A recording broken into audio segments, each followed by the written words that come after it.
Hello दोस्तों, मैं संदीप आप सबका अपने YouTube चैनल ज्ञान आरबीएल में स्वागत करता हूं।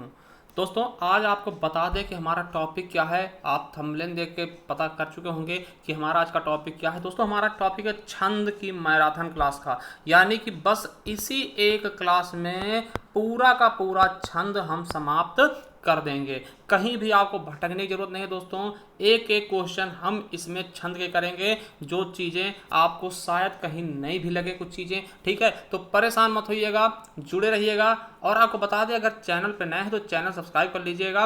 और एक चीज़ और दोस्तों, हमने बहुत सारी मैराथन क्लासें बना रखी। आप जाइए प्लेलिस्ट पे, वहाँ पे आपको बिल्कुल अच्छे से मिल जाएंगे। चाहे वो रस का हो, चाहे वो अलंकार का हो, चाहे वो समास का हो, चाहे वो संधि का हो, हर एक टॉपिक पर हमने मैराथन क्लास बना रखा है। अगर किसी टॉपिक पे आपको कमी लगती तो आप हमें कमेंट बॉक्स में कमेंट करिएगा, हम उस पर भी मैराथन क्लास लेकर के आपके सामने हाजिर हो जाएंगे। तो चलिए, आज हम देखेंगे छंद। देखिए, छंद होता क्या है। छंद क्या है? देखिए, छंद होता है एक नियम। पहले समझ लीजिए, फिर उसके बाद हम इसको शुरू करेंगे। देखिए, नियम कानून। ठीक, क्या होता है? छंद का मतलब समझते हैं कि नियम कानून। अब देखिए, जैसे कोई व्यक्ति है, क्या व्यक्ति है, तो व्यक्ति के कानून किसके हिसाब से चलते हैं दोस्तों? आपको पता होगा आईपीसी है, ठीक है, संविधान है, कि मतलब इसको पार नहीं कर सकता व्यक्ति, नहीं तो उसे दंड मिलेगा या फिर उसे व्यक्ति की कैटेगरी से बाहर कर दिया जाएगा। उसी प्रकार से दोस्तों, जब सोचा गया कि भैया हिंदी में भी कुछ ऐसी चीजें लाई जाएं जिससे क्या हो, एक अच्छा सा प्रभाव बन सके उन छंदों पे। ठीक है, तो देखिए, जैसे समझिएगा। अब देखिए, छंद के आने के बाद क्या हुआ। अब देखिए, आपको मान लिया चौपाई लिखनी है, चौपाई। ठीक है, चौपाई लिखनी है तो केवल इसमें 16 मात्रा ही होनी चाहिए, नहीं तो भैया चौपाई ये नहीं कहलाएगी। ठीक है, तो मतलब एक नियम कायदा बनाता है, भैया अगर आपको इसके साथ रहना तो इतने पे ही रहना पड़ेगा। यानी अगर चौपाई के साथ रहना 16-16 दोस्तों, चौपाई के साथ रहना 15-15। ठीक है, इस तरीके से इनको बांध देना, एक नियम तय कर देना, एक इनकी मर्यादा तय कर देना, वही क्या है? छंद है दोस्तों। ठीक है, सिंपल सी भाषा में एक कानून है। ठीक है, आपको पता होगा कि 3 चीजें होती हैं, रस, छंद, अलंकार। तो रस का मतलब क्या होता है? किसी चीज में, समझिएगा। अब तीनों चीजें हम आपको बता ही दें। देखिए, जब कोई टॉपिक पढ़ता दोस्तों, तो उसको जब तक आनंद नहीं आएगा तब तक वो कोई चीज क्यों पढ़े। जैसे आप जोक्स पढ़ते हो तो आपको आनंद आता है ना, तो वो किस वजह से है? तो रस की वजह से। तो रस का काम क्या है? टॉपिक में आनंद देना, कि पढ़ने वाले को मजा आ जाए भाई। ठीक है, अब देखिए, अलंकार क्या होता है? अलंकार दोस्तों, ठीक, अलंकार। तो अलंकार क्या करता दोस्तों? उसको शोभा बढ़ाता, देखने में अच्छा लगेगा। मतलब जिस प्रकार से औरतें आभूषण पहनने के बाद ज्यादा सुंदर लगती, उसी प्रकार अगर हम इसमें क्या करें, अलंकार का प्रवेश कर दें, तो अलंकार भी बहुत ज्यादा मतलब कि छंद बहुत ज्यादा खूबसूरत हो जाता है। जैसे देखिए, आपसे कह दिया है कि तरंग तनुजा तक तमाल तरवर बहुछाए। तो देखिए, यहाँ पे ताता की आवृत्ति कई बार आ रही है, हमें लग रहा है बहुत अच्छा लग रहा है ना, तो वो क्या है? अलंकार है। मतलब उसको आभूषण जैसा पहना देगा, देखने में अच्छा लग रहा है। ठीक है, और वहीं अगर हम छंद की बात करते, छंद क्या करता भैया? मर्यादा में रहने के लिए बताया जाता है। जैसे नई दुल्हन होती है, उसको घूंघट में रहने के लिए कहा था ना, तो उसी प्रकार से दोस्तों छंद क्या करता है? ये भी उस चीज को, उस चौपाई को, या फिर कोई भी छंद हो, उसके एक नियम बना रखे हैं भैया कि आप इसके अंदर ही रहिए, नहीं तो आप उस कैटेगरी से बाहर हो जाएंगे। चलिए, बिल्कुल समझ में आ गया होगा। तो चलिए अब देखते हैं छंद के बारे में। देखिए, क्वेश्चन आएगा कि छंद शब्द किस धातु से बना है, तो आपको बता देना है छंद शब्द संस्कृत के छीदि धातु से बना है, जिसका अर्थ क्या होता है? ढकना। ठीक है, हमने बताया ना, किसी चीज को ढक लेना, आच्छादित करना ही क्या कहलाता है? छंद कहलाता है। अब देखिए, क्वेश्चन आ सकता है सबसे पहले छंद का प्रयोग क्या हुआ, तो आपके दिमाग में आना चाहिए सबसे पहले लिखा क्या गया। दोस्तों, सबसे पहले वेद लिखे गए। ठीक है, और वेद में भी सबसे पुराना क्या है? तो ऋग्वेद है। तो इसीलिए याद रखिएगा, ऋग्वेद में सबसे पहले छंद का उल्लेख मिलता है दोस्तों। ठीक है, अब देखिए, ये क्वेश्चन आपके एग्जाम में कई बार पूछा था कि छंद का दूसरा नाम क्या है? पिंगल है। इसको पिंगल शास्त्र भी कहते हैं, कंफ्यूज मत होइएगा। पूछ लिया जाए पिंगल शास्त्र क्या है, तो छंद शास्त्र को ही पिंगल शास्त्र कहते हैं। इसका कारण क्या है पिंगल शास्त्र कहने का दोस्तों? तो इसका कारण यह है कि छंद शास्त्र के आदि प्रणेता पिंगल नाम के एक ऋषि थे। मतलब ऋषि जो थे पिंगल, उन्हीं के द्वारा दिया गया, इसीलिए इसका दूसरा नाम पिंगल शास्त्र भी कर दिया गया। ठीक है, चलिए नेक्स्ट पॉइंट क्या है दोस्तों, कि पिंगलाचार्य ने छंद सूत्र की रचना सूत्र शैली में 2 200 ईसा पूर्व के आसपास की थी। कब की थी दोस्तों? तो 200 ईसा पूर्व के आसपास की थी पिंगलाचार्य ने छंद सूत्र की रचना। ठीक है, तो याद रखेंगे। अब देखिए, अगर आपसे कोई छंद की परिभाषा पूछ ले लिखित रूप से, तो समझिएगा आप उसे क्या बताएंगे। क्या बताएंगे भैया? कि जिन रचनाओं में वर्ण, मात्रा, यति, गति, तुक आदि पर बल दिया जाए वे छंद कहलाते हैं। और ये हैं क्या, इनके बारे में भी हम अभी पढ़ेंगे आगे। ठीक है, अब देखिए, जिस प्रकार छंद का नियामक व्याकरण होता है, जिस प्रकार गद्य में देखिए, अब देखिए छंद और व्याकरण दोनों सेम होते हैं। देखिए, गद्य हम पढ़ते हैं, जब कोई हम कहानी पढ़ते हैं तो उसमें गलतियां कैसे निकलती हैं? व्याकरण के जरिए। व्याकरण के जरिए ही हम शुद्धता का पहचान कर पाते हैं, भाषा के सही लिखा या फिर गलत लिखा उसका पहचान कर पाते हैं। उसी प्रकार से हम छंद शास्त्र में दोस्तों छंद का प्रयोग, यानी उसी प्रकार से हम पद्य में दोस्तों छंद शास्त्र की मदद से उसकी गलतियां पकड़ सकते हैं दोस्तों। जैसे मान लिया किसी ने चौपाई लिख दिया, अब उसमें 16 मात्राएं नहीं आ रही, तो इसका मतलब क्या है? वो गलत है, वो चौपाई क्या है? सरासर गलत है दोस्तों। ठीक है, आई होप समझ गए होंगे। चलिए आगे देखते हैं दोस्तों। अब देखते हैं हम छंद के अंग। क्या? छंद के अंग देखते हैं। तो अंग के बारे में देखते हैं, तो इसके जो भी अंग हैं उनके बारे में देखते हैं दोस्तों। ये यहां से क्वेश्चन बन जाते हैं आपके, तो इनको समझ के रखिएगा। देखिए दोस्तों, पहला क्या है अंग दोस्तों? चरण या पद। देखिए, पहला क्या हो जाएगा दोस्तों? चरण या पद। अब देखिए, चरण या पद क्या होता है समझिएगा। देखिए, छंद में प्रायः 4 भाग होते हैं, आपको पता होगा 4 भाग होते हैं। इनमें प्रत्येक को चरण कहते हैं। ठीक है, प्रत्येक को चरण कहते हैं। पहले और तीसरे चरण को विषम चरण और दूसरे और चौथे चरण को हम सम चरण कहते हैं। अभी हम दिखाने वाले हैं क्या होते चरण। अब देखिए, नोट कर लीजिएगा कि कुछ छंदों के चरण तो 4 होते हैं, किंतु वह लिखे 2 ही पंक्ति में जाते हैं। जैसे दोहा, सोरठा। देखिए, ये 2 पंक्ति में होते हैं दोस्तों, लिख दिए जाते हैं, मगर इनमें चरण 4 ही होते हैं दोस्तों। जहां से कॉमा लगता है वहां से चरण स्टार्ट होते हैं। ठीक है, और देखिए नोट नंबर 2 देखिए कि कुछ छंद 6-6 पंक्तियों या दलों में लिखे आते हैं। ऐसे छंद 2 छंदों के योग से बनते हैं, जिनको हम क्या बोलते हैं दोस्तों?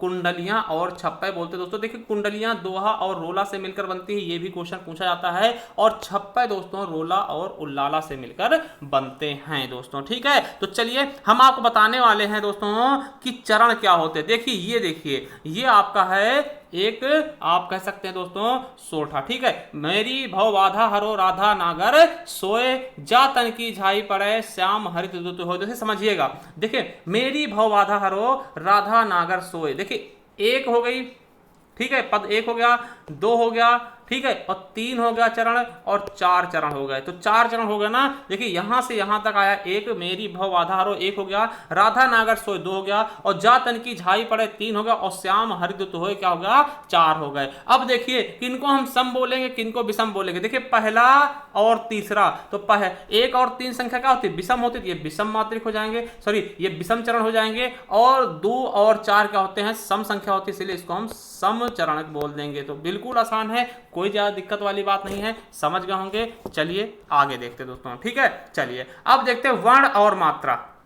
क्या? वर्ण और मात्रा दोस्तों। देखिए, वर्ण और मात्रा क्या होते हैं? देखिए, किसी वर्ण के उच्चारण में लगने वाले समय को हम मात्रा बोलते हैं। ठीक है, जहां कहीं भी बढ़िया की मात्रा होगी तो वहां पे गुरु हो जाएगा। ठीक इस तरीके से देखिए, जिन मात्राओं को हम व्याकरण में क्या बोलते हैं? ह्रस्व और दीर्घ बोलते हैं। आपको पता होगा कि हम जब ग्रामर पढ़े होते हैं, हमने वर्णमाला में पढ़ाया भी है कि आ ई ऊरी केवल ह्रस्व होते हैं, बाकी सब क्या होते हैं? दीर्घ होते हैं।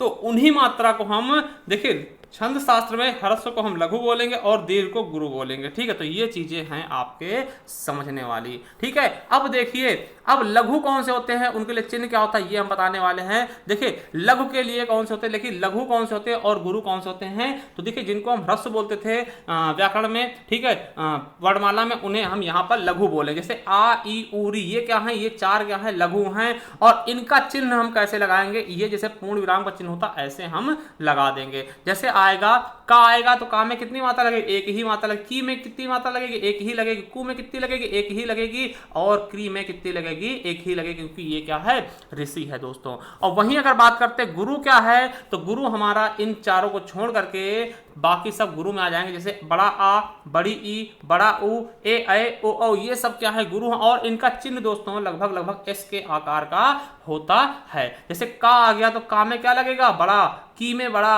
है ना, तो ये कु में बड़ा, के में बड़ा, कै में बड़ा, को में बड़ा और कौ में बड़ा। तो इस तरीके से इनकी हम मात्राओं को लगाएंगे दोस्तों। ठीक है, अब कुछ नियम देखते हैं दोस्तों। यहां से आप कंफ्यूजिंग मत होइएगा, क्योंकि ये नियम आपके लिए बहुत ही ज्यादा महत्वपूर्ण है। देखिए पहला नियम क्या कहता है कि लघु स्वर पर जब चंद्रबिंदु लगा हो तब भी वह लघु ही रहता है दोस्तों। यानी आप समझिए, जो चंद्रबिंदु होता है यह दीर्घ नहीं होगा, गुरु मतलब गुरु नहीं होगा, यह हमेशा और हमेशा लघु ही रहेगा। देखिए जैसे फंसना लिखा है तो फंसना मात्रा लगाइए, देखिए यहाँ पे चंद्रबिंदु लगा है, ठीक है, और लघु है तो ये लघु ही लगेगा। यानी यहाँ फा में एक मात्रा लगी और सा में भी एक लगी, क्योंकि ये भी लघु है, और ना बड़ा है दोस्तों तो यहाँ पे दीर्घ लग जाएगी। यानी टोटल पूछे फंसना में कितनी मात्रा है, तो 2 2 4 हो जाएंगे। ठीक है, उसी प्रकार से हंसना में तो हाँ के ऊपर चंद्रबिंदी लगी तो 1 लगेगा, और सा में 1 और ना में 2।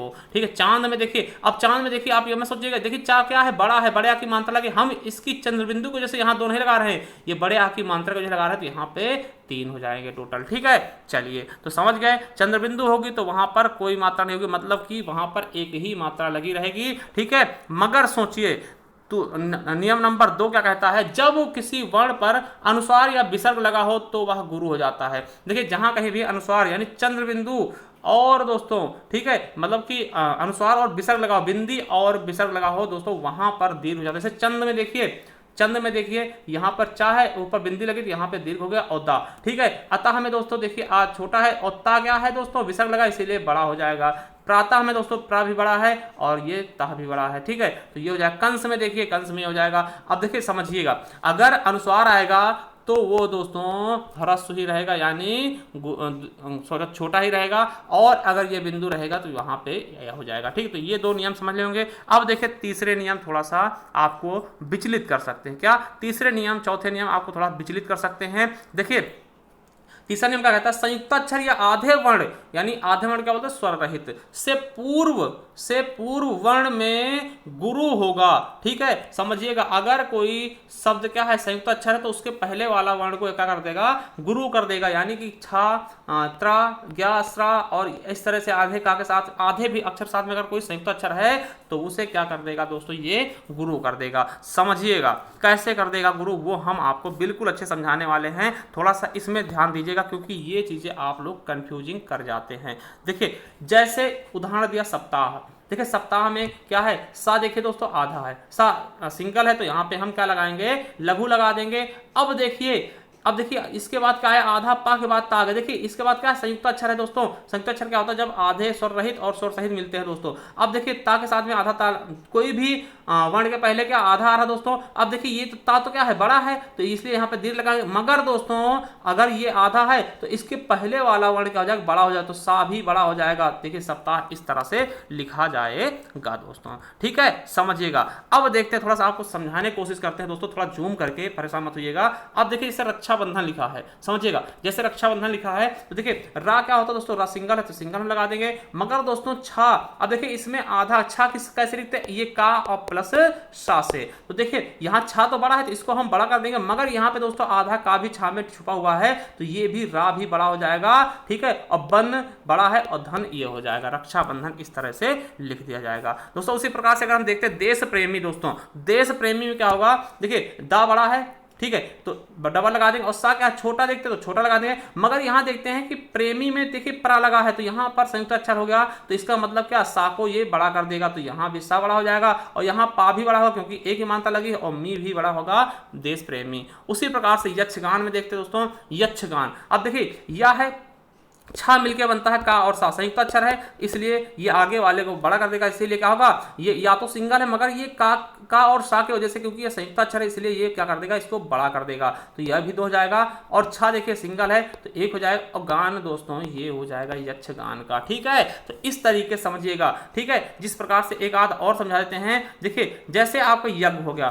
तो यज्ञ में देखिए दोस्तों यज्ञ कैसे होगा। अब देखिए गा है, गा जा और इया से मिलकर बनता है दोस्तों, ये संयुक्त अक्षर है तो ये पहले वाले अक्षर को बड़ा कर देगा, यानी या भी बड़ा होगा और गा भी, गा क्या होगा, गा छोटा हो जाएगा दोस्तों, गा क्या होगा, छोटा हो जाएगा। ठीक है, अब देखिए राजस्थान, समझिएगा राजस्थान दोस्तों, राजस्थान, अब देखिए राज में बड़ा हो जाएगा रा, और जा देखिए जा छोटा होगा, क्योंकि अब मगर इसकी जस्ट बात आती थी आधा अक्षर मिल गया तो देखिए आधा मिल गया तो इसको भी क्या कर देगा, बड़ा कर देगा, और था तो बड़ा हाई है और ये राजस्थान हो गया। अब देखिए इस तरह समझिए, राजस्थान अगर ऐसे लिखा तभी होगा, अगर राज और फिर स्पेस देके स्थान लिखा तब गलत हो जाएगा दोस्तों। तब क्या होगा, यहाँ पे ये हो जाएगा, ठीक, ये बड़ा नहीं होगा और यहाँ पे इसकी कोई मात्रा नहीं लगेगी और ये हो जाएगा राजस्थान। ठीक है, तो इस तरीके से समझिएगा, आपको आई होप आपको बिल्कुल अच्छे समझ में आएगा। तो चलिए हम चौथे नियम की तरफ चलते हैं। क्या, चौथे नियम की तरफ चलते हैं, देखते हैं अपना चौथा नियम, हमारा चौथा नियम क्या कह रहा है आप लोगों के लिए। ठीक है, चलिए अब देखते हैं दोस्तों चौथा नियम क्या कह रहा है। देखिए चौथा नियम कह रहा है कि आधा ना और हा या फिर आधा माँ और हा से पूर्व वर्ण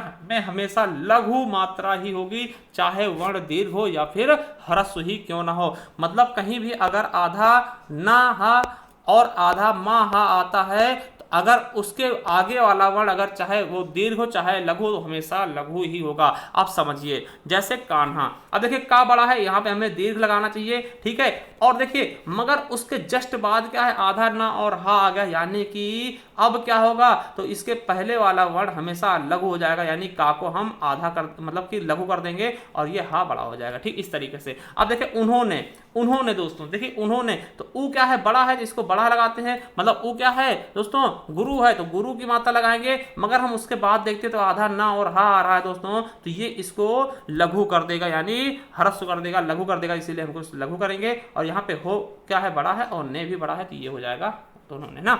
उसी प्रकार तुम्हारा, देखिए तुम्हारा तो छोटा ही है, फिर भी हमने ले लिया। देखिए माँ और हा आ रहा है, ठीक है, तो तुम्हारा में क्या हो जाएगा, छोटा हो जाएगा। और ये क्या है दोस्तों, ये ऐसे हो जाएगा। अगर देखिए यहाँ पे तुम्हारा होता तब भी यही लिखा जाता, क्योंकि दोस्तों माँ और हा के पहले वाला वर्ण हमेशा और हमेशा लघु ही होगा, चाहे वो दीर्घ हो या फिर लघु हो। दोस्तों आई होप ये चारों नियम आपको बिल्कुल अच्छे समझ में आएंगे। ठीक है, तो चलिए अब देखते हैं संख्या और क्रम। दोस्तों ये तीसरा हमारा क्या है, तीसरा पार्ट है दोस्तों, संख्या और क्रम। तो संख्या और क्रम क्या होता है इसके बारे में देखते हैं।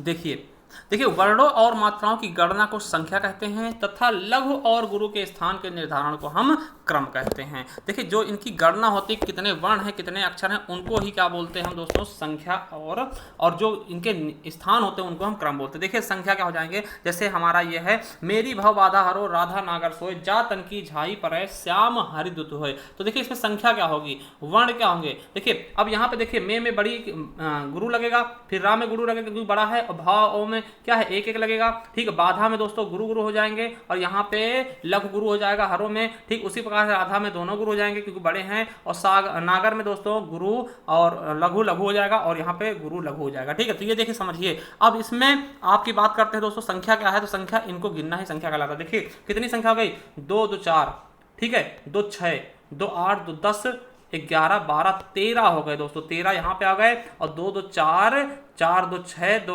8 और 2 10 11, तो 13 और 11 मात्राएं आ गई दोस्तों। तो यही क्या है, संख्या है दोस्तों। ठीक है, और क्रम क्या है दोस्तों, क्रम किसे कहते हैं, देखिए ये गुरु और लघु आ गया है, तो ये क्या होते हैं, इनको हम क्रम बोलते हैं। समझ गए होंगे, इनको गिन लेना, कितनी मात्राएं हैं उनको गिन लेना, वही क्या होता है, संख्या कहलाता है। ठीक है, चलिए अगला देखते हैं दोस्तों, यति क्या होता है। देखिए यति क्या होता है, देखिए यति क्या होता है, छंद के नियमित वर्ण या मात्रा पर सांस लेने के रुकना पड़ता है, इसे रुकने के स्थान को यति या विराम कहा जाता है दोस्तों। ठीक है, कहीं पर रुकना। देखिए अगर आप कोई छंद पढ़ते हैं तो देवी पूज पद कमल तुम्हारे, सुर नर मुनि सब होई सुखारे, इस तरह पढ़ते हैं ना, थोड़ा रुक के पढ़ते हैं, जहां पर यति होती है वहां पर रुक जाते हैं। ऐसा नहीं कि देव पूज पद का कमल तुम्हारे, सुर नर मुनि सब होई सुखारे, है ना, ऐसे नहीं पढ़ते ना। एक लय होता है दोस्तों, एक रुकना पड़ता है थोड़ा सा, तो उसे हम क्या बोलते हैं, यति या विराम कहते हैं दोस्तों। देखिए यति 3 प्रकार के होते हैं मुख्यतः। क्या आपने देखे होंगे दोहा छंद चौपाई में दोस्तों, यति 3 प्रकार के मिलते हैं। एक मिलता है कॉमा, इसको हम बोलते हैं अर्धयति, और एक मिलता है दोस्तों इस तरह से, आपको पता होगा, ठीक, इसको बोलते हैं पूर्ण यति, और एक मिलता है डबल दोस्तों विराम चिन्ह की तरह, तो इसको बोलते हैं परिपूर्ण यति। देखिए कौन कौन से हैं, अब देखिए मेरी भव बाधा हरो, तो यहाँ पे हल्का रुकना पड़ेगा, तो ये हो गया अर्धयति। ठीक है, राधा नागर सोए, अब यहाँ पे पूर्ण यति हो गया। ठीक है, अब देखिए जातन की झाई परे, अब देखिए यहाँ पे फिर अर्धयति आ गया, और श्याम हरिदुत है, यहाँ पे 2 आ गए, यानी ये क्या होगा, परिपूर्ण यति। तो आप समझ गए होंगे यति क्या होता है, रुकना दोस्तों। दोस्तों, क्या ठहरना, रुकना, वही क्या होता है यति। अब देखिए गति क्या होता है, क्या गति क्या होता है दोस्तों, तो छंद को पढ़ते समय एक प्रकार की प्रवाह लय की अनुभूति होती है जिसे हम गति कहते हैं। दोस्तों आप छंद पढ़े होंगे, कोई भी चीज पढ़ते हैं दोस्तों, तो जो समझदार है या फिर जो अच्छे से पढ़ लेते हैं दोस्तों, उनकी आप पढ़ने की कला देख के बता देंगे कि ये सोलठा पढ़ रहा है या फिर चौपाई पढ़ रहा है या फिर दोस्तों क्या पढ़ रहा है, वो आप समझ में आ जाएगा। ठीक है, क्यों? क्योंकि एक प्रकार की लय निकलती है दोस्तों, एक प्रकार की राग बनाई जाती है। ठीक, ऐसे थोड़ी पढ़ा था कि देवी पूज पद, ठीक है, इस तरह से नहीं, एक लय में पढ़ा था, उसे ही क्या बोलते हैं, गति बोलते हैं दोस्तों। ठीक है, तो लय में पढ़ना, जो एक प्रवाह होती है, एक धारा निकलती है दोस्तों, ठीक है, एक सुर निकलता, उसे ही हम गति बोलते हैं। ठीक है, अब देखते हैं छठा क्या है, तुक दोस्तों। तुक क्या होता है, देखिए समझिएगा, तुक क्या है, तो छंद के चरणांत या पदांत में अक्षरों की समानता पाई जाती है जिसे हम तुक कहते हैं। ठीक है, जो अंत में मिलते हैं उन्हें ही तुक कहते हैं। देखिए नोट कर लीजिएगा कि जिन छंदों के अंत में तुक हो उन्हें तुकांत छंद, और जिनके अंत में तुक ना हो उन्हें अतुकांत छंद भी कहते हैं दोस्तों। ठीक है, देखिए जैसे आपसे कहा गया कि देवी पूज पद कमल तुम्हारे और सूर्य नर मुनि सब होए सुखारे, तो तुम्हारे सुखारे ये दोनों चीजें मिल रही ना, तो वही क्या है, तुक है दोस्तों। ठीक है, अब देखिए गढ़ क्या होता है, देखिए गढ़ क्या होता है ये समझिएगा। देखिए छंद शास्त्र में हम 3 वर्णों के समूह गढ़ कहते हैं। क्वेश्चन कई बार आया है कि गढ़ क्या होता है, तो 3 वर्णों के समूह को हम गढ़ कहते हैं छंद शास्त्र में दोस्तों। देखिए होता क्या है कि लघु और गुरु के क्रम को बनाए रखने के लिए गढ़ों का प्रयोग किया जाता है। गढ़ 3 वर्णों से मिलकर बनते, याद रखिएगा क्वेश्चन आए गढ़ कितने वर्णों से मिलकर बनते, 3, और संख्या कितनी है इनकी, तो 8 है। कितनी है, 8 है दोस्तों। इनको याद करने के लिए हम ये ट्रिक का यूज करते हैं, यमाता राजभान सलगा, यमाता राजभान सलगा। देखिए अगर पूछ ले कि मगध में कितनी मात्रा है, तो माँ, देखिए मगध में कितनी मात्रा होगी, तो ये हम 3 वर्ण लेंगे। देखिए माँ क्या है, बड़ा है, और ता क्या है, बड़ा है, और रा क्या है, बड़ा है, तो मगड़ ये हो जाएगा। ठीक, तो इस तरीके से हम इनको निकाल लेते हैं दोस्तों यमाता राजभान सलगा से। ठीक है, चलिए अब देखते हैं दोस्तों, देखिए अब देखते हैं हम ये पूरा का पूरा चार्ट दोस्तों। देखिए यगण पहला क्या है, यगण, ये 8 गण है, यगण मगड़ तगण रगण जगण, है ना, भगण सगण और नगढ़, है ना, तो ये हैं 8। तो 8 में देखें कितनी मात्राएं होती हैं और किस प्रकार से लिखा जाता है। ठीक है, देखिए यगण कैसे, यगण की मात्राएं देखते तो क्या होता है, लघु गुरु गुरु दोस्तों, और इनमें अगर टोटल हम जोड़ते हैं मात्रा तो 5 हो जाएंगे, क्योंकि 1 और 2 3 2 5। ठीक है, अब देखिए कैसे, सुजाता में क्या लग जाएगा, यगण लग जाएगा, क्योंकि सु क्या है दोस्तों, छोटा है, और जा क्या है, बड़ा है, और ता, तो ये क्या होगा, यगण होगा। मगण क्या होता है दोस्तों, ये इसमें क्या होते हैं, तीनों के तीनों क्या होते हैं, गुरु होते हैं। इनमें 6 मात्रा होती है, सबसे बड़ा यही है। ठीक है, जैसे सोमाली, तो सोमाली में देखिए ये दोस्तों सो बड़ा है और माँ बड़ा है और ली बड़ा है। ठीक है, वहीं तगण की बात करते हैं दोस्तों, तो क्या होता है, गुरु गुरु लघु दोस्तों। देखिए इसमें 5 हो जाएंगी मात्राएं, जैसे संदीप में क्या है, गुरु हो जाएगा सा में, और दा में गुरु हो जाएगा, और पा में सिंगल हो जाएगा। ठीक है, वहीं रगड़ की बात करते हैं तो गुरु ह्रस्व गुरु लघु गुरु दोस्तों, इसमें 5 होंगे। जैसे भारती में भा क्या होगा, गुरु हो जाएगा, और रा क्या होगा, लघु होगा, और ती क्या होगा, गुरु हो जाएगा। ठीक है, वहीं जगण की बात करते हैं तो गुरु क्या हो जाएगा, तो गुरु लघु गुरु लघु हो जाएगा दोस्तों। इसमें 4 मात्रा में, इसे सुशील क्या है दोस्तों, जगण है। ठीक है, तो सुशील में देखिए सा में छोटी लगेगी, और सी में बड़ी लगेगी, और ला में छोटी लग जाएगी। ठीक, आई एस आई जैसे। ठीक है, भगण में क्या होता है दोस्तों, इसमें आपका गुरु लघु लघु हो जाएगा, जैसे भारत में भा बड़ा है और ये रा होता। ठीक है, उस प्रकार से नगण देखिए, नगण मतलब कुछ नहीं। ठीक, नगण में इसका होता कुछ नहीं, इसलिए इसको याद रख लेंगे कि इसमें कुछ भी नहीं होता, मतलब सबसे छोटा होता है, इसमें एक ही एक आते हैं। तो नगण जैसे अभय हो गया नगण, इसमें 3 मात्राएं, तो सबसे कम मात्राएं नगण में ही होती हैं। सगण में दोस्तों तो इसमें क्या होता है, आपका लघु लघु गुरु, इसमें 4 मात्रा, जैसे विफला में दोस्तों देखिए लघु लघु गुरु हो जाएगा। ठीक है, अब देखिए अगर हम एक चीज देखें कि सबसे कम मात्राएं हमें कहां देखने को मिली, तो नगण में दोस्तों कितनी, 3 दोस्तों, और सबसे ज्यादा मात्राएं कहां देखने को मिली दोस्तों, तो मगण में। ठीक है, मगण में कितनी, 6 मात्राएं। ठीक, तो ये हमने गढ़ देख लिए हैं। ठीक है, हमने गढ़ देख लिए। अब देखेंगे छंद के प्रकार दोस्तों। तो छंद के कितने प्रकार होते हैं दोस्तों, देखिए छंद के मुख्यतः 3 भेद होते हैं। कौन कौन से, मात्रिक छंद, वर्णिक छंद, मुक्तक छंद दोस्तों, और एक उभया छंद भी होता है दोस्तों। तो इसके बारे में भी हम थोड़ा बहुत जानकारी लेने की कोशिश करेंगे। केवल हम 3 के बारे में पढ़ेंगे क्योंकि यही इंपॉर्टेंट है, यही से क्वेश्चन पूछे जाते हैं। छंद के मेन भाग कितने होते हैं, 3 होते हैं, मात्रिक, वर्णिक और मुक्तक छंद दोस्तों। ठीक है, तो चलिए शुरू करते हैं इनके बारे में पढ़ना। देखिए पहला क्या है, मात्रिक छंद दोस्तों। क्या, मात्रिक छंद, चलिए देखते हैं। तो देखिए पहला क्या है, मात्रिक छंद। देखिए मात्रिक छंद को जाति छंद भी कहते हैं, ठीक है। देखिए जिन छंदों की पहचान केवल मात्राओं के आधार पर की जाती है दोस्तों, उन्हें ही हम क्या बोलते हैं, मात्रिक छंद बोलते हैं। समझिएगा, जिनकी पहचान हम मात्रा यानी कि गिनती करें दोस्तों, उनकी मात्रा कितनी लगी हैं उनके हिसाब से करेंगे, वो क्या होंगे, मात्रिक छंद कहलाएंगे दोस्तों। देखिए मात्रिक छंद के भेद दोस्तों दो तरीके से हम देख सकते हैं।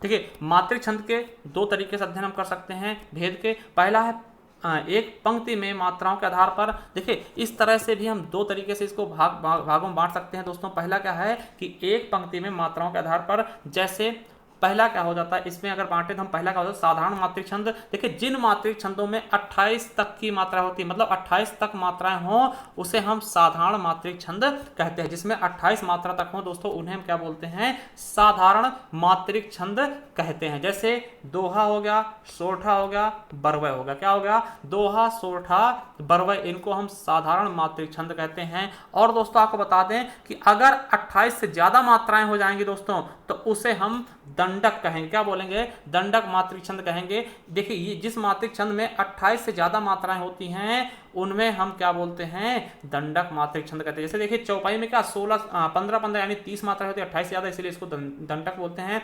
चौपाई में 16 यानी 32 हो जाते हैं। तो इस तरीके से जिसमें 28 से ज्यादा होंगी, देखिए 28 होंगी, 28 तक होंगी तो क्या होगा, आपका साधारण मात्रिक छंद होगा। 28 से ऊपर जाएंगी तो क्या हो जाएगा, दंडक हो जाएगा। ठीक है, तो ये याद रखिएगा। अब देखिए चरणों के आधार पर, देखिए चरणों में मात्राओं की संख्या के आधार पर दोस्तों हम अगर बांटते हैं दोस्तों, ये वाला ज्यादा प्रसिद्ध है, ये वाला ज्यादा फेमस है और इसी के आधार पर हम इसको पढ़ेंगे भी। देखिए दोस्तों चरणों में मात्राओं की संख्या के आधार पर, तो इस आधार पर मात्रिक छंदों के 3 भागों में बांट सकते हैं। पहला होता है सम मात्रिक छंद, दूसरा होता है अर्धसम मात्रिक छंद और तीसरा होता है विषम मात्रिक छंद। तो इनको हम गहन अध्ययन करेंगे और यही क्या है दोस्तों, प्रचलित भी है। क्या है, प्रचलित भी है दोस्तों। ठीक है, तो चलिए पहला हम देखते हैं सम मात्रिक छंद दोस्तों। क्या, सम मात्रिक छंद क्या होता है, इनके बारे में हम देखने वाले हैं। देखिए जैसे कि आपको पता, सम मतलब क्या होता है, बराबर, जिसमें सभी में क्या हो, बराबर। आपको पता है कि हर एक छंद में 4 चरण होते हैं और चारों चरण में क्या हो, बराबर बराबर मात्राएं पाई जाएं,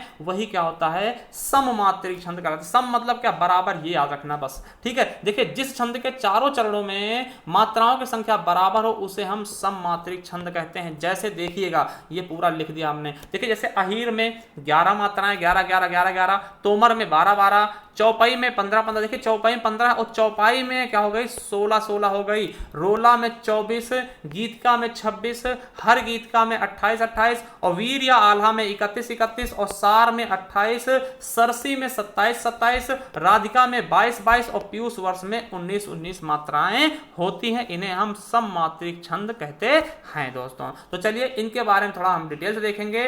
पहला है अहीर छंद। क्या दोस्तों, अहीर छंद है। देखिए अहीर छंद क्या होता है, तो अहीर छंद के प्रत्येक चरण में 11 11 मात्राएं होती हैं तथा चरणांत में जगण पाया जाता है। जगण क्या होता है दोस्तों, लघु गुरु लघु का क्रम होगा। देखिए ये जैसे जगण है, ये लघु गुरु लघु, ठीक है, लघु गुरु लघु, तो ये हो गए जगण हो गए दोस्तों। ठीक, ये अनिवार्य है, ये आना चाहिए। और देखिए 11 11 मात्राएं होंगी। जैसे मुख पर घटा फुहार, शीतल लगे अपार, हर जीव मन प्रमोद, जल में करे विनोद। ठीक है, अब देखिए मुख, यहां पर 1 हो गया, यहां पर 1 हो गया, ठीक, यहां पे 1 1 और यहां पे 1 और ये 2। ठीक है, फुहार में 1 और 2 1। देखिए कितनी मात्रा हो गई, तो 2 2 4 1 5 2 7 1 8 8 और 2 10 11। तो देखिए 11 11 मात्राएं आ रही हैं, तो इसलिए ये क्या हो जाएगा दोस्तों, अहीर हो जाएगा और इसके चरणांत में जगड़ आना भी आवश्यक है। ठीक है, तो चलिए अहीर देख लिए। अब देखते तोमर दोस्तों। तोमर छंद क्या होता है, तो तोमर छंद के प्रत्येक चरण में कितनी कितनी मात्राएं होंगी, 12 12 मात्राएं। समझिएगा, तोमर छंद के प्रत्येक चरण में 12 12 मात्राएं होंगी। तो तोमर छंद हम देखते हैं। देखिए दोस्तों, जय राम शोभा धाम दायक प्रणत विश्राम, धत तूण बरसर चाप भुजदंड प्रबल प्रताप। दोस्तों ये क्या है, तोमर है। देखिए 12 12 मात्रा में, देखिए 1 हो गया, 2 हो गया और 2 4 हो गया, 1 5 हो गया, 6 7 8 9 10 11 और ये 12। देखिए 12 12 मात्राएं हो गई हैं। ठीक, आप लोग और भी गिन लीजिएगा, हम गिनने बैठेंगे तो बहुत ज़्यादा समय लग जाएगा, इसलिए हम एक ही का गिन के आगे बढ़ लेते हैं। तो दोस्तों ये क्या है, इसमें 12 12 मात्राएं आ गई, तो ये क्या हो गया, तोमर छंद होगा। क्या होगा दोस्तों, तोमर छंद हो गया। चलिए आगे देखते हैं, नेक्स्ट क्या है हमारा दोस्तों, क्या है, चौपाई। देखिए चौपाई हमने बताया था दोस्तों, इसमें 15 15 मात्राएं, अगर एक मात्रा बढ़ेगी तो चौपाई कहलाएगी। ठीक है, तो समझिए चौपाई छंद के प्रत्येक चरण में 15 15 मात्राएं होती तथा अंतिम 2 वर्ण गुरु व लघु होंगे। दोस्तों ये गुरु व लघु होंगे, देखिए गुरु लघु गुरु लघु गुरु लघु, है ना। तो इस तरीके से इनका क्रम होगा दोस्तों, समझिएगा। जैसे उदाहरण ये देखते होंगे आप, रघुपति राघव राजा राम पतित पावन सीताराम। दोस्तों तो इसमें देखिए मात्राएं, देखिए रघु में 1 1 2 2 1 3 और 1 4 4 2 6 1 7 1 8 और 9 10 11 12 13 14 1 15। देखते हैं ना 15 15 मात्राएं आ गई, तो ये क्या होगा, चौपाई होगा। और अंतिम क्या है दोस्तों, गुरु लघु का क्रम भी है। ठीक है, उसी प्रकार से एक चौपाई और देखते हैं कि पड़ी अचानक नदी अपार, घोड़ा कैसे उतरे पार, राणा ने सोचा इस पार, तब तक चेतक था उस पार। तो इसमें भी देख लेते हैं मात्रा लगा के। देखिए पड़ी में कितनी हो गई, 3 हो गई, फिर अचानक में 1 4 2 6 1 7 8, फिर 9 10 11 12 13 14 और 15। देखिए 15 15 मात्राएं आ रही हैं। एक चीज आपको और बता दें कि देखिए 15 15 मात्राएं हैं दोस्तों, श्याम छंद में भी होते हैं। देखिए अगर चौपाई के अंतिम 2 वर्ण, जो अंतिम 2 वर्ण है दोस्तों ये वाले ना, ये गुरु और लघु होते हैं चौपाई में, अगर इनको हम लघु और गुरु कर दे दोस्तों तो ये श्याम छंद हो जाता है, ना कि चौपाई। ठीक है, अगर ये सब कुछ ठीक है, सब कुछ वही रहेगा सेम, केवल और केवल जो ये चरणांत दोस्तों, इसमें जो ये गुरु लघु है दोस्तों, इसको लघु गुरु कर दे तो ये क्या हो जाएगा, श्याम छंद का रूप ले लेगा। ठीक है, चलिए आगे देखते हैं दोस्तों, चौपाई। देखिए चौपाई ये समझिएगा, चौपाई देखिए चौपाई क्या होता है दोस्तों, देखिए चौपाई के प्रत्येक चरण में 16 16 मात्राएं होती हैं तथा चरणांत में जगण, देखिए जगण समझिएगा, जगण तगण नहीं होने चाहिए तथा अंतिम 2 वर्ण लघु गुरु भी नहीं होने चाहिए। ये होता है चौपाई की विशेषता दोस्तों। सुन सिय सत्य आशीष हमारी, पूंज ही मन कामना तुम्हारी। दोस्तों समझिएगा, पूंज ही मन कामना तुम्हारी। तो देखिए दोस्तों यहाँ पे देखिए सुन में 2 जाएंगे और सी में 2 जाएंगे, और देखिए सत्य में देखिए हमने बताया था कि दोस्तों जब कोई संयुक्त अक्षर आता तो पहले वाला गुरु जाता, तो ये गुरु हो जाएगा, सा बड़ा हो जाएगा और यह क्या होगा, छोटा होगा। आशीष में दोस्तों ये हो जाएगा और हमारी में ये हो जाएगा। तो गिन ले, 2 2 4 2 6 1 7 8 9 10 11 12 13 14 15 16। देखिए 16 16 मात्राएं आ गई दोस्तों, तो ये क्या हो जाएगा, आपका चौपाई छंद हो जाएगा। बिल्कुल अच्छे समझिएगा। ठीक है, चलिए अब देखते हैं रोला। क्या, रोला दोस्तों, देखिए रोला क्या होता है कि प्रत्येक चरण में 24 24 मात्राएं तथा 11 व 13 पे क्या होता है, यति होता है, और यति से पूर्व लघु गुरु तथा अंत में गुरु लघु गुरु का क्रम होता है दोस्तों। ठीक है, देखिए यहाँ पे लघु गुरु होना चाहिए यति के पूर्व, और अंत में भी लघु गुरु होना चाहिए। तो ये दोस्तों ये थोड़ा सा ये मिस्टेक हो गया है ना, तो यहाँ पे ये क्या हो जाएगा, ये उल्टा, हाँ ये देखिए ये अंत में ये आना चाहिए ना, तो ये देख लीजिएगा। ठीक है, अब देखिए इसको हम देखते हैं कि रोला क्या है। तो नीलांबर परिधान हरित पट पर सुंदर है, सूर्य चंद युग मुकुट मेखला रत्नाकर है। देखिए नीलांबर, देखिए ये यहाँ पर गुरु हो जाएगा, फिर गुरु हो जाएगा, फिर 1 1।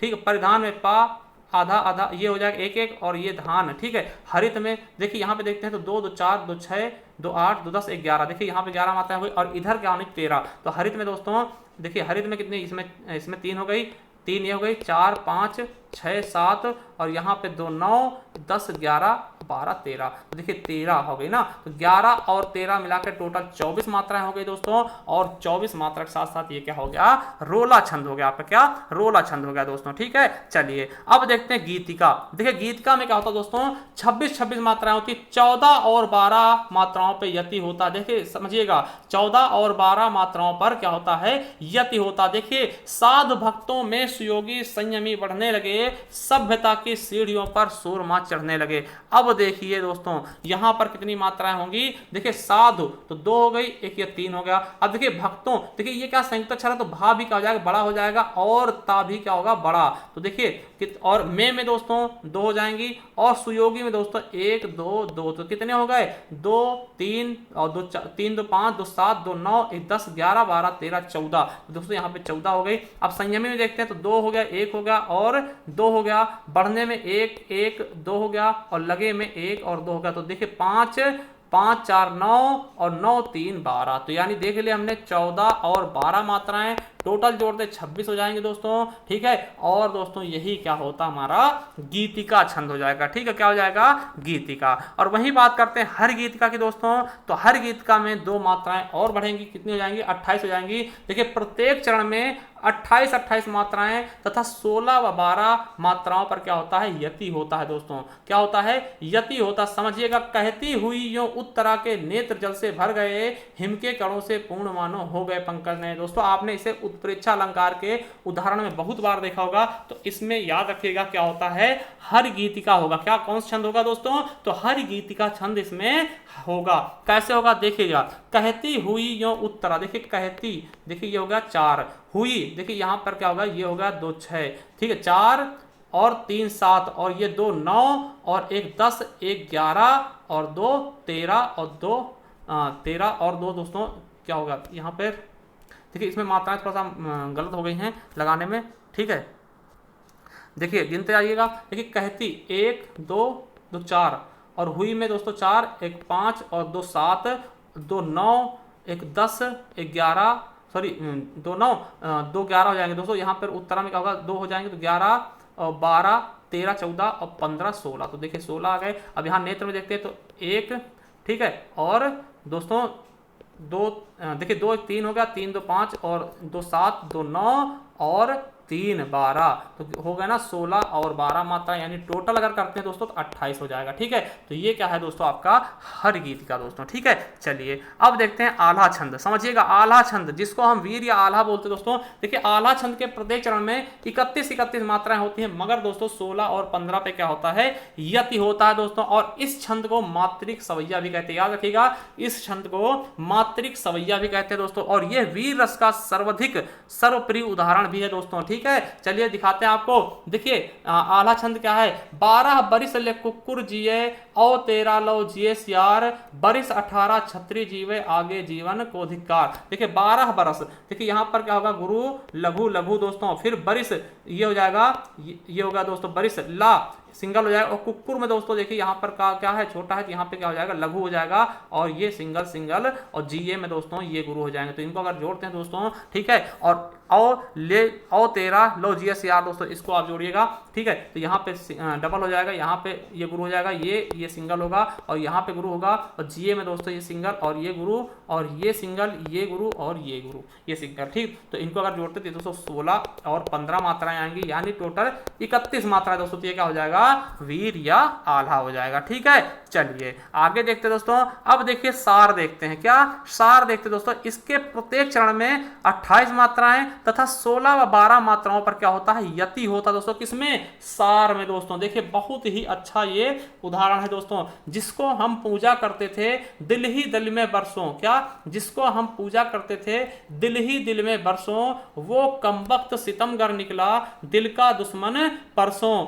आज यही हम दिल दे बैठे एक नए दिलबर को, और कहीं अब क्यों जाएंगे छोड़ प्यार के दर को। देखिए जिसको, तो जी में छोटे आ के होगा, और सा ये हो जाएगा, बड़ा हो जाएगा। तो यहाँ कितने हो गए, और हम में 2 हो गए, पूजा में दोस्तों डबल डबल हो गए, और करते में दोस्तों ये हो जाएगा, और थे ये हो जाएगा। तो देखिए 2 2 4 2 6 2 8 2 10 2 12 2 14 2 16, देखिए इसमें 16 मात्रा हो गई। अब दिल ही दिल में देखते हैं, देखिए 16 यहाँ पे आ गई, 16 आना चाहिए था। अब देखिए दिल ही दिल में, तो 2 और ये 2 4 और फिर 2 दोस्तों 6 और 2 8 1 9 10 11 12। तो देखिए दिल ही दिल में बरसों दोस्तों, तो यहाँ भी 12 आ गए, यानी 16 12 मात्राएं हैं, टोटल अगर जोड़ते 28 हो जाएंगी। तो ये आपका क्या हो गया दोस्तों, सार हो गया दोस्तों, ठीक है। क्या हो गया, सार हो गया। अब सरसी देखते दोस्तों, क्या सरसी देखते दोस्तों। सरसी में क्या है, इसके प्रत्येक चरण में 27 मात्राएं होती हैं तथा 16 व 11 मात्राओं पर यति होता है, तथा चरणांत में लघु गुरु लघु का क्रम होता है। देखिए नई सुबह है नया सवेरा, नई किरण है भाल,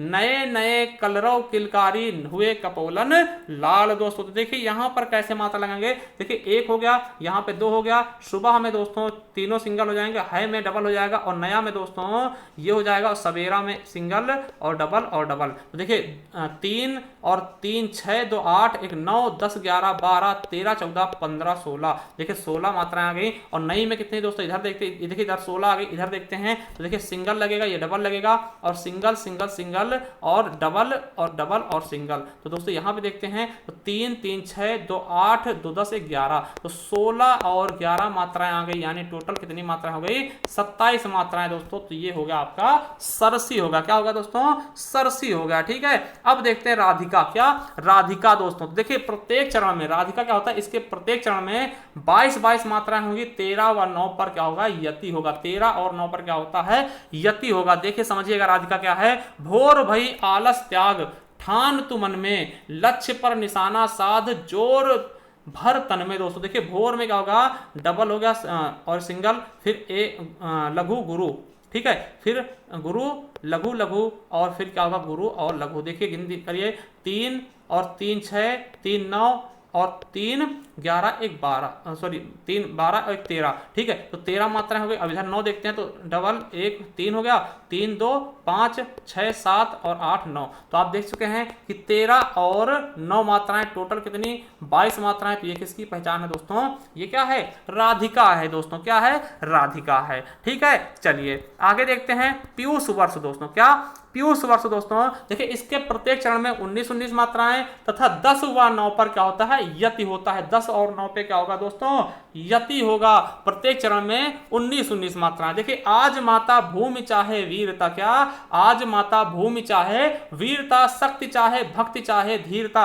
अब देखिए आज में दोस्तों बड़ा है, ये हो गया, ठीक है, माता में दोस्तों दोनों बड़े हो जाएंगे, और भूमि में दोस्तों क्या होगा, गुरु और लघु हो जाएगा। और चाहे में क्या होगा, देखिए यहाँ पे गिनते तो 3 तो 2 5 2 7 2 9 1 10, ठीक है, तो 10 हो गए। और चाहे में दोस्तों ये बड़े बड़े, और वीरता में ये हो जाएगा, तो 2 2 4 2 6 2 8 1 9, तो 10 और 9 हो गए, यानी कि टोटल 19 मात्राएं हो गई दोस्तों। तो क्या हो गया आपका पीयूष वर्ष हो गया। क्या दोस्तों, पीयूष वर्ष हो गया दोस्तों। देखिए हमने देख लिया सममात्रिक छंद को, हमने निस्तानुभूत कर दिया दोस्तों। ठीक है, अब देखते हैं दोस्तों अर्धसममात्रिक छंद। क्या दोस्तों, दूसरा पार्ट है हमारा, क्या अर्धसममात्रिक छंद दोस्तों। ठीक है, देखिए मात्रिक छंद में हमने देखा था 3 भागों में बांटते हैं, सममात्रिक, अर्धसममात्रिक और विषममात्रिक। देखिए सम मात्रिक में देखा सभी बराबर होंगे।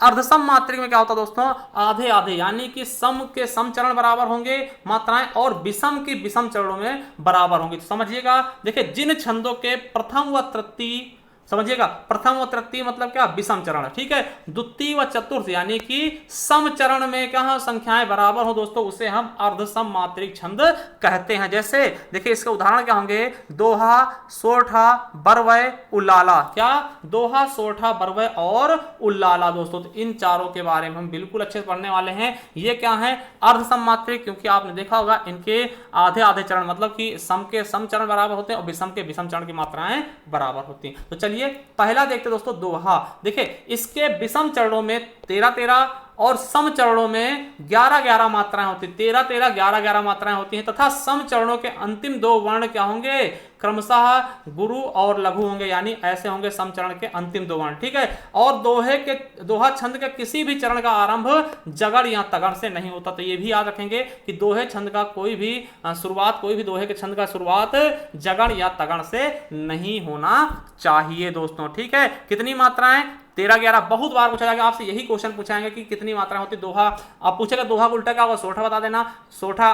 ठीक है, तो इस तरीके 13-11 11-13 है ना, तो 13-11 मात्रा किसमें होंगी, दोहा में होंगी, और 11-13 इसका उल्टा कर देंगे, सोठा बन जाएगा। एक याद करिए, दूसरा याद करने की जरूरत नहीं पड़ेगी। अब देखिए यह अभ्रंश का जाति छंद, क्वेश्चन आएगा कि अभ्रंश का जाति छंद क्या है, तो दोहा है। ठीक है, और दोहा का बादशाह किसको बोलते हैं, तो बिहारी जी को। ठीक है, तो चलिए देखते हैं उदाहरण। क्या उदाहरण देखते हैं, बड़ा हुआ तो क्या हुआ, जैसे पेड़ खजूर, पंथी को छाया नहीं फल लागे अति दूर। देखिए बड़ा, तो यहाँ पे सिंगल हो गया, ये डबल हो गया। ठीक है, 3 हो गए, और 3 1 4 2 6 और 2 8, और यहाँ पे दोस्तों 2 8 2 10, और दोस्तों 10 1 11 और 2 13, तो 13 मात्रा हो गई यहाँ तक। ठीक है, अब इधर देखते हैं, यहाँ पे 11 होना चाहिए क्योंकि इधर 13 आ गई। तो देखिए जैसे में 4 हो गए, 4 1 4 और 2 6 और 1 7 8 9 10 और 11। देखिए 13 और 11 मात्राएं आ गई, यानी ये क्या हो गया आपका दोहा छंद हो गया दोस्तों। क्या हो गया, ये हो गया आपका दोहा छंद हो गया, क्योंकि 13 और 11 मात्राएं किस में होती दोस्तों, दोहा में होती हैं। ठीक है, चलिए अब देखते हैं सोरठा को दोस्तों। क्या सोरठा देखते हैं दोस्तों। देखिए इसके प्रत्येक चरणों में समझिएगा, सोरठा के बारे में समझिएगा, ये बहुत बार पूछा गया। इसके प्रत्येक चरणों में 11 प्रत्येक सम चरणों में, विषम चरणों में 11 और सम चरणों में 13 मात्राएं होती हैं, तथा विषम चरणों में क्रमशः गुरु और लघु का होना आवश्यक है दोस्तों। ये क्वेश्चन बहुत बार पूछा गया कि दोहा का उल्टा क्या होता है, तो सोरठा दोस्तों दोहा का विपरीत छंद है, दोहा का उल्टा है दोस्तों। दोहा को हम अगर उल्टा करके नीचे पीछे पढ़ना शुरू कर दे तो वो क्या हो जाएगा, सोरठा बन जाएगा। देखिए जो सुमिरत सिद्ध होए गज नायक कविवर करी बरवदन करहु अनुग्रह सोए बुद्धि राशि शुभ गुण सदन। दोस्तों देखिए यहाँ पर ये 2 हो गए, 2 1 3 1 4 5 6 7 8 और 9 10 11। देखिए 11 मात्राएं हो गई। अब इधर देखते हैं तो देखिए इधर 11 हमने ले ली। ठीक, अब इधर देखते हैं 1 2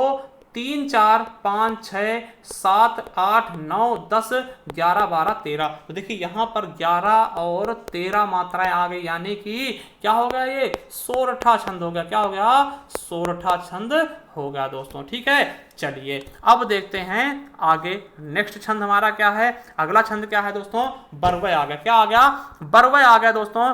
बरवय छंद के बारे में देखते हैं। देखिए इसके विषम चरणों में 12 ठीक है, इसके विषम चरणों में 12 और सम चरणों में 7 मात्राएं होती हैं, तथा इसके सम चरणों के अंत में जगड़ यानी कि ISI जैसा होता है ना, या तगड़ SSI आने से इस छंद में मिठास बढ़ती है दोस्तों। ठीक है, क्या बढ़ती है, मिठास बढ़ती। जैसे आधार में देखिए क्या आ गया दोस्तों, आपका तगड़ आ गया ना, ये देखिए तगड़ आ गया। ठीक है, चलिए देखते हैं। वाम अंग शिव शोभित शिवा आधार शरद सुवारिद में जनु तड़ित विहार। देखिए वाम में दोस्तों 2 1 3 2 5 1 6 7 8 9 10 11 12। देखिए 12 आ गए। अब इधर देखते हैं तो 1 3 हो गए, 3 2 5 2 7 1। देखिए 3 ये हो गए दोस्तों, कितने 3 हो गए, और 2 5 और 2 7 1 8। ठीक, यहाँ पे सॉरी आधार होगा दोस्तों, आधार नहीं होगा, तो यहाँ पे दोस्तों क्या हो गए 7 हो गए। तो 12 और 7 मात्राएं आ गई, यानी बरवय में 12 7 मात्राएं। ये क्वेश्चन याद रखेंगे,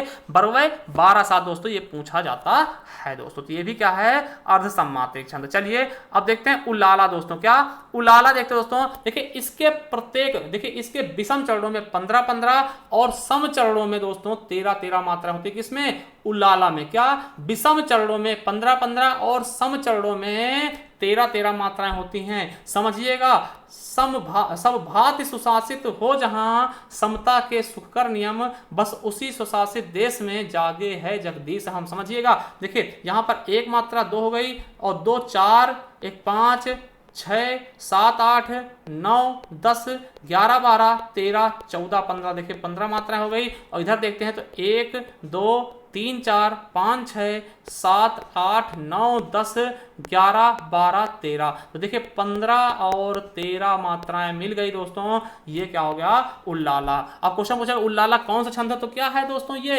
अर्ध सम्मात्रिक है। क्यों, क्योंकि देखिए इसके जो सम वाले चरण, ये विषम वाले चरण है, इनमें देखिए दोनों 15 मात्राएं हैं, और जो सम वाले चरण है इसमें दोनों में 13 मात्राएं हैं, यानी कि सम का सम मिलता और विषम का विषम मिलता दोस्तों। ये है आपका उल्लाला छंद दोस्तों। समझ में आया होगा बिल्कुल अच्छे से। ठीक है, अब देखिए हम देखने वाले हैं विषम मात्रिक छंद। क्या दोस्तों, विषम मात्रिक छंद के बारे में देखने वाले हैं। देखिए विषम मात्रिक छंद क्या होता है, देखिए इसमें हमने देखा पहले सम मात्रिक में क्या होता है, सभी चरण बराबर होते थे, और अर्धसम मात्रिक में मतलब आधा बराबर होगा, मतलब सम का सम बराबर होता था और विषम का विषम। मगर जहां पर कोई भी चरण बराबर ना हो, मतलब किसी भी चरण में बराबर मात्राएं ना मिलती हो दोस्तों, वो क्या होगा, विषम मात्रिक छंद होता है। तो उसी के बारे में देखने वाले हैं। ठीक है, ये मात्रिक छंद का लास्ट पार्ट है दोस्तों।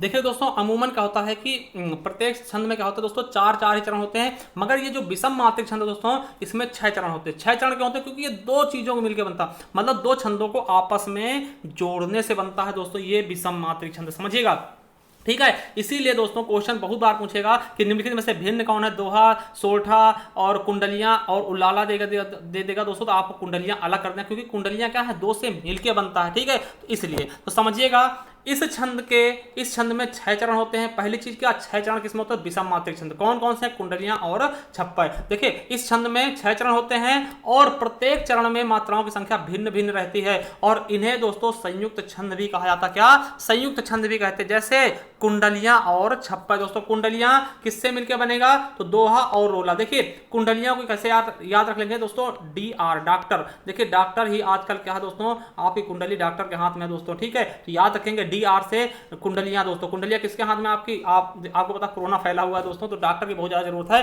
तो DR यानी कि D से दोहा, R से रोला याद कर लेंगे। कुंडलियों में क्या होता है, डॉक्टर। DR यानी दोहा रोला। वही छप्पे की बात करते हैं तो रोला उल्लाला। दोस्तों RU लिख लेना, RU तुम हो, R से मतलब तुम, R से मतलब हो, U मतलब तुम, ठीक है। तो देखिए है मतलब तुम है ना, समझिएगा। तो छप्पे क्या है, RU मतलब रोला और उल्लाला, ठीक है। छप्पे किससे मिलकर बनेगा, तो रोला उल्लाला से। कुंडलियां किससे मिलकर बनेंगी, तो DR यानी दोहा रोला से। तो ये चीज याद रखेंगे। तो चलिए देखते हैं कुंडलियों के बारे में। क्या, कुंडलियों के बारे में। तो कुंडलियां क्या है दोस्तों, देखिए कुंडलियां अगर बात करते हैं, देखिए प्रारंभ में एक दोहा होता है और बाद में इसके साथ रोला जोड़ देने से दोस्तों ये कुंडलियां बन जाती है। समझिएगा, प्रारंभ में एक दोहा होगा दोस्तों, उसके बाद में दोस्तों एक रोला जोड़ देंगे तो कुंडलियां बन जाएगी। इस वजह से इसमें 6 चरण हो जाते हैं। आपको बता दें कि सबसे आसान तरीका है कुंडलियां पहचानने के, 6 चरण होने चाहिए और जिस शब्द से कुंडली शुरू होगी उसी शब्द से कुंडली का अंत भी होगा। मतलब समझिएगा पहचान क्या है कि यह जिस शब्द से शुरू होगा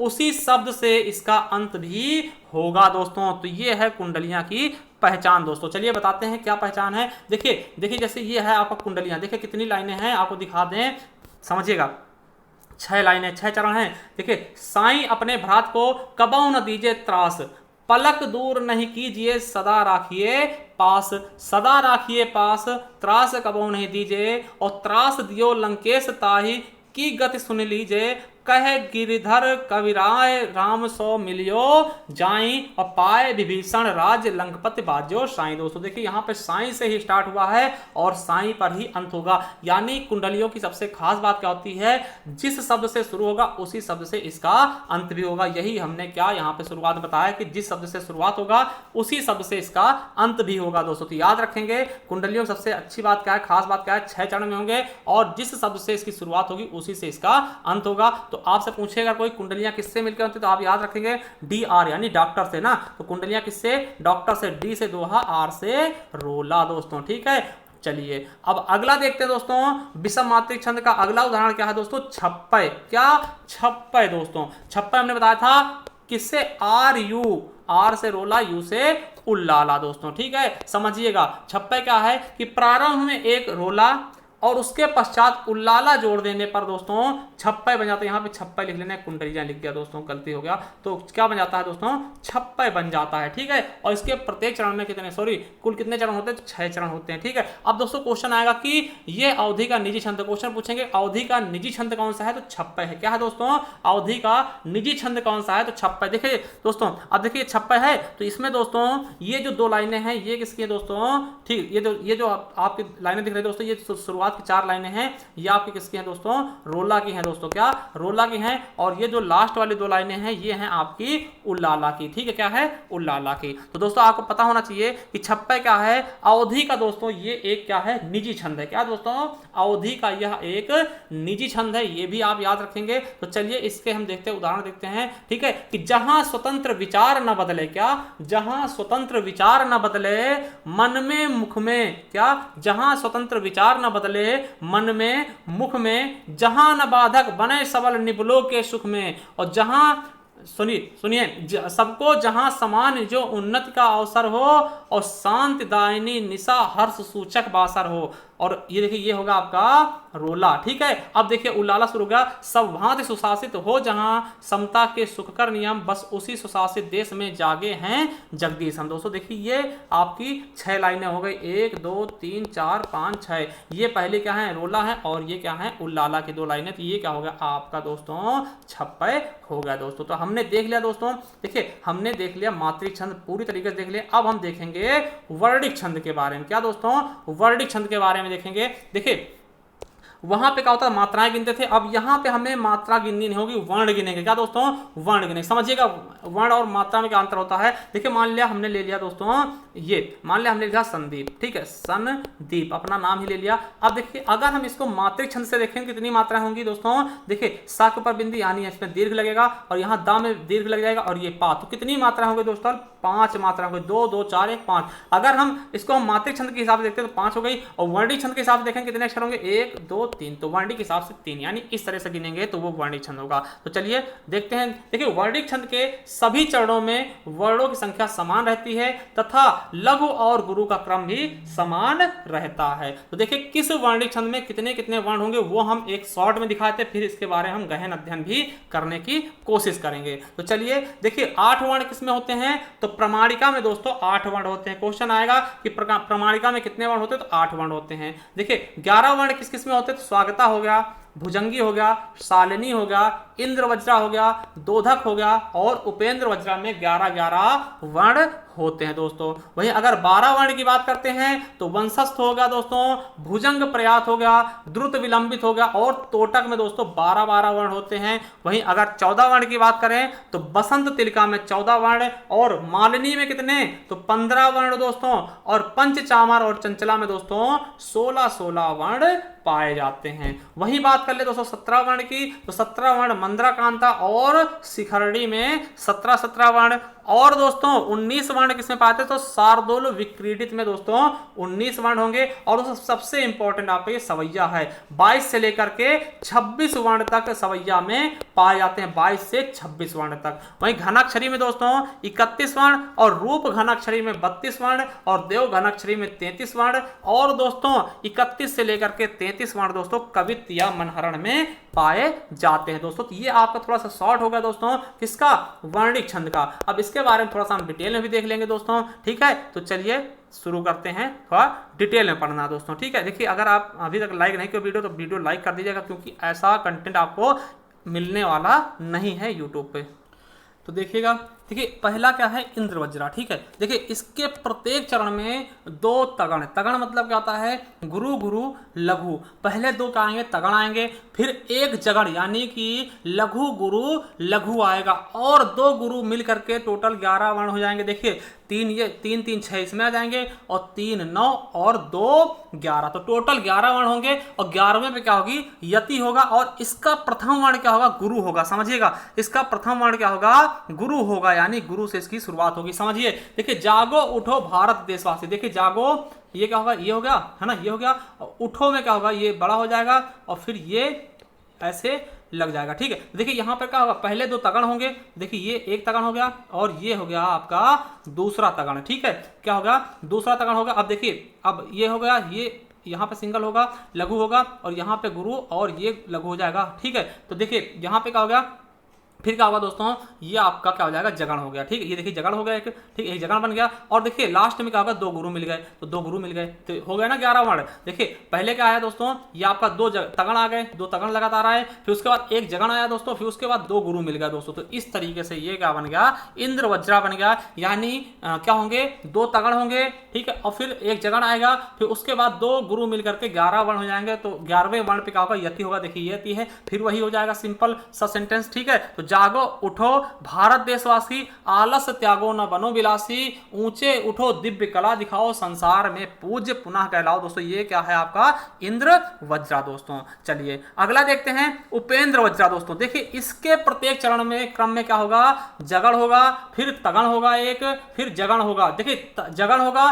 फिर तगण होगा, फिर जगण होगा, फिर 2 गुरु मिलकर के 11 वर्ण हो जाएंगे। देखिए 2 गुरु मिलकर के 11 वर्ण हो जाएंगे तथा 11वें पे यति होगा, और इसका प्रथम वर्ण क्या होगा, लघु होगा दोस्तों। क्या होगा, लघु होगा। देखिए यहां पर क्या है, ये हो गया दोस्तों, ये हो गया ना, देखिए ये पहले क्या आ गया, जगण आ गया, देखिए जगण हो गया यहाँ पर। फिर देखिए क्या आना चाहिए, तगण आना चाहिए, देखिए तगण आ गया, ये देखिए तगण आ गया, ठीक, ये तगण आ गया, देखिए फिर जगण आएगा, तो फिर देखिए एक ये हो गया, जगण आ गया दोस्तों, और फिर उसके बाद 2 गुरु आ गए, ठीक है। तो ये हो गया आपका उपेंद्र वज्रा दोस्तों। और टोटल कितने वर्ण है दोस्तों, 11 है। देखिए 2 3 2 5 2 7 2 9 और 2 11 दोस्तों। और देखिए इसकी शुरुआत किससे हुई, लघु से हुई है दोस्तों, और 11वें पर क्या है, यति है दोस्तों, इसलिए ये क्या हो गया आपका उपेंद्र वज्रा हो गया दोस्तों। बड़ा कि छोटा कुछ काम कीजिए परंतु पूर्वा पर सोच लीजिए दोस्तों, ठीक है। चलिए अब देखते दोस्तों सवैया। क्या सवैया दोस्तों, देखिए इसके 4 चरण होते हैं। क्या इसमें 4 चरण होते हैं दोस्तों, तथा इन सभी चरणों में 22 से लेकर 26 वर्णों तक कई प्रकार के सवैया मिलते हैं, यानी कि 22 से 26 वर्ण तक सवैया में हो सकते हैं दोस्तों। और ये मोस्ट से भी मोस्ट इंपॉर्टेंट याद रखिएगा। जैसे देखिए सवैया कई सारे प्रकार होते हैं, जैसे मालिनी सवैया, मालती सवैया, मल्लिका सवैया, किरीट सवैया और दुर्मिल सवैया। बहुत सारे सवैया होते हैं, इसीलिए ये 22 से लेकर के 26 वर्ण इसमें पाए जाते हैं। देखिए इसका उदाहरण देखते हैं। या लकुटी अरुका मरिया पर राज तिहु पुर को तजी डारो, आठों सिद्ध नवो निधि को सुख नंद की गाय चराए विसारो। देखिए इसमें हम वर्ण गिनेंगे तो 22 से 26 के बीच में आएंगे। देखिए 1 2 3 4 5 6 7 8 9 10 11 12 13 14 15 16 17 18 19 20 21 22 23। देखिए 23 आ गए, यानी हमने बोला था 22 से 26 के बीच में दोस्तों, तो 23 वर्ण आ गए, यानी क्या होगा, ये सवैया होगा। और ये मोस्ट से भी मोस्ट इंपॉर्टेंट है आपकी परीक्षा की दृष्टि से, इसको मत भूलिएगा, ठीक है, क्योंकि कई बार ये पूछा गया सवैया दोस्तों, ठीक है। चलिए अब देखिए चौथा हम देखते हैं दोस्तों, तो कवित्व, जिसको हम मनहरण भी कहते हैं दोस्तों। इसमें क्या होता है, इसके प्रत्येक चरणों में 16 और 15 के बाद यति होती दोस्तों, 16 के बाद यति होगी, ठीक। और कुल मिलाकर के 31 वर्ण हो जाएंगे, 16 और 15 मिलाकर के 31 वर्ण। देखिए 31 वर्ण हमने समझाया था किसमें दोस्तों, आपको आल्हा या वीर में ना, 31 वर्ण, 31 मात्राएं होती थी उसमें, मगर इसमें 31 वर्ण होंगे दोस्तों। 16 और 15 पे क्या होगा, यति होगा। तो चलिए देखते हैं। देखिए पूछे बिन कोऊ कहूं, काहू सोना बात करे, देवता से बैठे सब साधि साधि मौन है। देखिए यहां पर कितने हो गए, 2 2 4 2 6 2 8 2 10 11 12 13 14 15 16। देखिए यहाँ पे 16 वर्ण हो गए, 16 वर्ण हो गए। और यहाँ पे देखिए 3 1 4 2 6 2 8 2 10 2 12 2 14 1 15। तो 16 और 15 वर्ण यानी कि टोटल 31 वर्ण हो गए दोस्तों। तो क्या हो गया, कवित्व या मनहरण हो गया, ठीक है। चलिए अगला देखते हैं, द्रुत विलंबित। देखिए द्रुत विलंबित में क्या होता दोस्तों, इसके प्रत्येक चरण में एक नगण, 2 भगण और 1 रगण के साथ मिला करके दोस्तों 12 वर्ण हो। देखिए नगण में 3 हो गए और ये 2 भगण यानी 6 और 6 और 3 9 हो जाएंगे। तो टोटल कितने दोस्तों, 12 वर्ण हो जाएंगे, ठीक है। देखिए 3 इसमें हो गए, 6 इसमें हो गए और 3 इसमें, तो 6 6 12 हो गए, टोटल 12 वर्ण हो जाएंगे। देखिए ना जिसमें कुछ पौरुष हो, यहाँ सफलता वह पा सकता कहाँ। देखिए ना, देखिए ये हो गया सिंगल, यहाँ पे सिंगल और यहाँ पे सिंगल, क्या होगा, नगण हो गया एक। फिर देखिए में ये हो गया और कुछ ये हो गया दोस्तों, तो ये क्या होगा, आपका भगण हो गया। देखिए ये भगण हो गया। फिर एक भगण रहेगा दोस्तों, यहाँ पे एक ये हो गया, डबल हो गया, ये सिंगल, तो ये भी भगण हो गया। और दोस्तों ये रगड़ हो गया। तो यहाँ पे देखिए हो में क्या हो जाएगा, बड़ा हो जाएगा, और ये छोटा होगा, और यहाँ क्या होगा, ये होगा आपका रगण हो गया दोस्तों। तो आपने देखा पहले एक नगण आया, फिर 2 भगण आए दोस्तों, फिर उसके बाद एक रगण आ गया। टोटल मिलाकर के कितने, 12 वर्ण होने चाहिए। देखिए 1 2 3 4 5 6 7 8 9 10 11 12 वर्ण दोस्तों टोटल। तो क्या हो गया, द्रुत विलंबित हो गया। चलिए अगला देखते हैं, मंदाक्रांता दोस्तों। देखिए इसके प्रत्येक चरण में एक मगड़, एक भगड़, एक नगण और 2 तगण के साथ में 2 गुरु मिलकर के 17 वर्ण हो जाएंगे। देखिए 17 वर्ण देखते हैं, तो 1 2 3 4 5 6 7 8 9 10 11 12 13 14 15 16 17। देखिए 17 वर्ण आ रहे हैं। अब देखते हैं इसमें मगड़ भगड़ है ना। देखिए फूली, तो ये हो गई, ये हो गया दोस्तों, ये होगा आपका एक मगड़ हो गया, ठीक है। देखिए मगड़ हो गया। फिर उसके बाद क्या आएगा, भगड़ आएगा दोस्तों। तो यहाँ पे देखिए ये हो गया, और ये सुकून में क्या हो जाएगा दोस्तों, सिंगल सिंगल होंगे, तो ये होगा आपका, ये होगा आपका भगड़ आ गया। नगड़ में देखिए तीनों सिंगल होंगे, तो ये नगड़ हो गया दोस्तों। अब उसके बाद 2 तगड़ आएंगे, तो देखिए ये हो गया, ये हो गया और ये हो गया, एक तगड़ हो गया, फिर ये हो गया और ये हो गया, फिर ये हो गया, एक तगड़ ये हो गया, और उसके बाद 2 गुरु आ गए दोस्तों। तो देखिए टोटल 17 वर्ण भी मिल गए, और ये एक मगड़, एक भगड़, एक नगड़ और 2 तगड़ के साथ में 2 गुरु मिल गए। तो क्या हो गया, टोटल 17 वर्ण हो गए दोस्तों, ठीक है। चलिए अगला देखते हैं, बसंत तिलका। क्या दोस्तों, बसंत तिलका। देखिए इसके प्रत्येक चरण में एक तगड़, एक भगण और 2 जगण के साथ साथ दोस्तों 2 गुरु वर्ण मिलकर के 14 वर्ण होते हैं, तथा 14वें वर्ण पे क्या होती है, यति होती दोस्तों, उसे हम बसंत तिलका कहते हैं। देखिए क्या होगा, आय प्रजाधिप निकेतन पास उधो, पूरा प्रसार करती करुणा जहां थी। देखिए कितने वर्ण हैं, 2 2 4 2 6 2 8 2 10 2 12 2 14 दोस्तों, क्या 2 14 हो गए। देखिए 14 वर्ण हो गए, ठीक है। 14वें वर्ण पे क्या यति है, देखिए एक तगण एक भगण और दो जगण, एक तगण एक भगण और दो जगण दोस्तों, एक तगण, ठीक है, फिर एक भगण, ठीक। तो ये आ जाएगा दोस्तों, इसको आप करिएगा, ठीक है। चलिए अगला देखते हैं, नेक्स्ट देखते हैं दोस्तों, मालिनी जिसको मंजू मालिनी भी हम कहते हैं दोस्तों। देखिए इसके प्रत्येक चरण में 2 नगण, ठीक है, एक मगण तथा 2 यगण के साथ मिलकर के 15 वर्ण होंगे और 7वें तथा 8वें वर्ण पे क्या होता है, यति होता है दोस्तों। देखिए टोटल 15 वर्ण,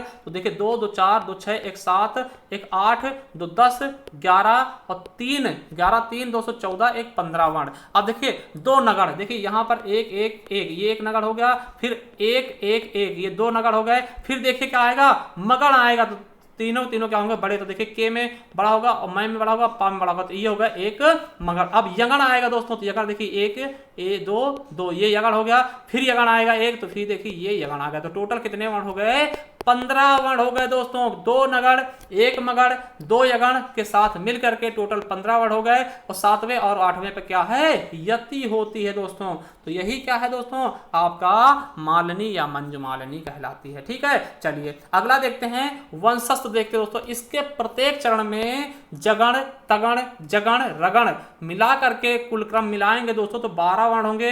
3 जगण के, 3 तगण के, 3 जगण के, फिर 1 रगण का, तो टोटल 12 वर्ण होंगे। जैसे सदा शशि द्वैज ललाट शोभता, ठीक, वा पाटियों के तट सी दीप की शिखा दोस्तों। देखिए 2 2 4 2 6 2 8 1 9 10 11 12 वर्ण हो गए दोस्तों, ठीक है।